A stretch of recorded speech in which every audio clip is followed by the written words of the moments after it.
Kalian pasti tidak asing dengan sosok ini. Berikut adalah 5 fakta sisi gelap Bung Towel alias Tommy Welly, seperti pernah dilansir laman tamsumut.com dan pojokbaca.id pada bulan April lalu. Penghancur bakat pemain muda.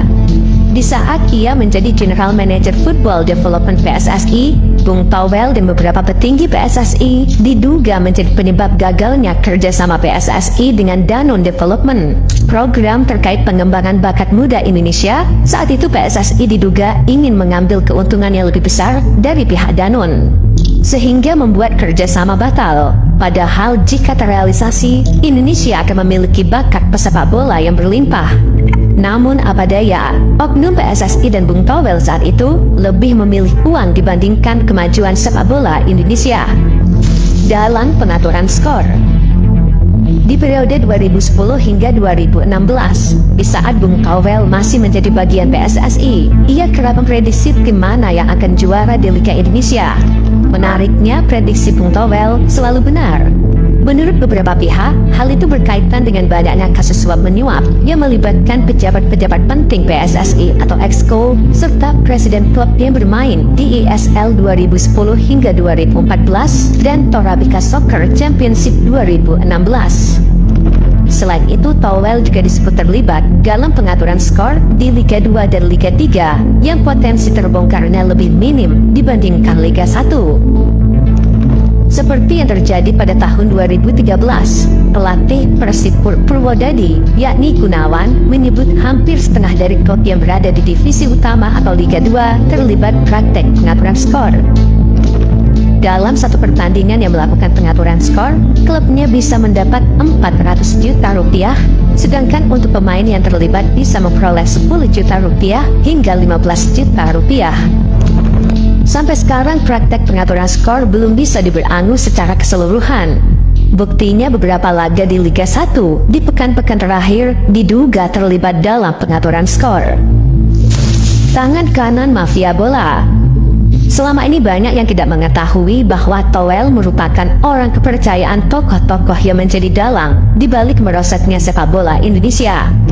Sebut saja Nurdin Halid yang merupakan napi sekaligus mantan napi yang mampu memimpin PSSI dari balik jeruji besi.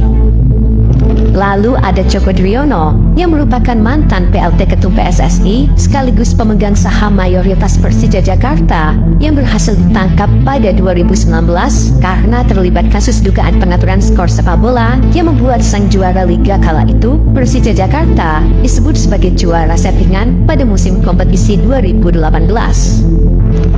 Selain itu, Towel juga dikabarkan membantu Mr. X untuk mendapat kursi jabatan di PSSI, di mana Mr. X sendiri pada awalnya berhasil menjadikan PSSI sebagai gudang emasnya dengan mengambil beberapa bagian dari denda-denda klub Liga Indonesia yang satu pertandingannya bisa mencapai ratusan juta rupiah.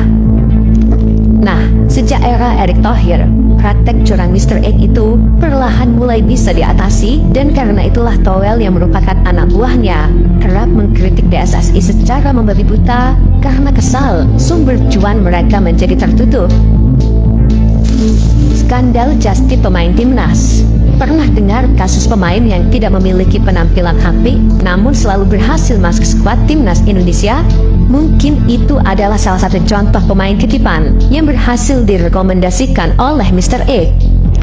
Biasanya klub-klub Indonesia menitipkan pemainnya ke timnas dengan harapan pemain tersebut bisa tampil baik dan meningkatkan harga pasar. Namun sejak tahun 2019, praktek tersebut mulai sulit dilakukan. Apalagi setelah Sintayong melatih Indonesia, hal tersebut semakin sulit dilakukan. Selain terkenal sebagai pelatih jujur yang tidak kompromi dengan pemain titipan, Sintayong juga banyak menggunakan pemain keturunan dari luar negeri, sehingga membuat slot pemain dari klub Indonesia menjadi sedikit. Disinilah alasan kenapa Towel selalu menyerang Sintayong dan kontra pemain keturunan atau naturalisasi dengan dalih menghambat pemain lokal. Padahal kenyataannya ada kepentingan justip pemain di belakangnya. Jadi jangan heran skuad timnas era Sintayong memiliki penampilan yang bagus karena tidak ada pemain titipan yang menjadi beban di tim nasional. Raup cuan dari kritikan. Dari banyaknya komentar miringnya terhadap timnas era Sintayong dan PSSI, ada satu yang cukup menohok, seperti meminta PSSI memecat Sintayong jika gagal membawa timnas Indonesia ke babak 16 besar Piala Asia 2023. Ia beralasan Sintayong tidak bisa membuktikan ucapannya tentang Indonesia yang sudah berada di level Asia, namun kalah 5-1 dari Irak di laga kualifikasi Piala Dunia. Pada akhirnya Sintayong berhasil membawa Indonesia ke babak 16 besar, sekaligus membungkam mulut Bung Towel. Selain mengkritik Sintayong dan PSSI dengan tujuan tadi, kontroversinya itu tanpa kita sadari menjadi ladang cuan bagi Bung Towel. Ia menjadi sering diundang ke berbagai acara atau podcast yang berkaitan dengan sepak bola dengan penghasilan yang tentu tak sedikit.